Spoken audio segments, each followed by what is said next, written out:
اللہ فرماتا ہے میں اس بندے کی آنکھیں بن جاتا ہوں، میں اس کے کان ہی بن جاتا ہوں،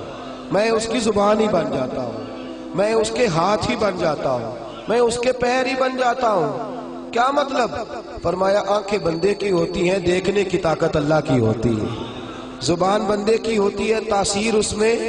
اللہ کی ہوتی ہے، ہاتھ بندے کے ہوتے ہیں، قوت اللہ کی، قدم بندے کے، اور رفتار کی ہمت اللہ کی ہوتی ہے۔ جب اللہ راضی ہوتا ہے، جب اللہ کسی سے راضی ہوتا ہے نا رب کریم، تو پھر ہوتا یہ ہے کہ بندہ ہاتھ رکھتا ہے مٹی میں، اللہ سونا بنا دیتا ہے، اللہ اس کو، اور جب کبھی اس کی نظر رحمت روٹھ جائے تو سونا بھی مٹی بن جاتا ہے۔ تو میرے عزیز، جب اللہ کسی کو پسند کرتا ہے تو ملتا کیا ہے؟ میرے نبی پاک صلی اللہ تعالی علیہ وسلم نے فرمایا جب اللہ کسی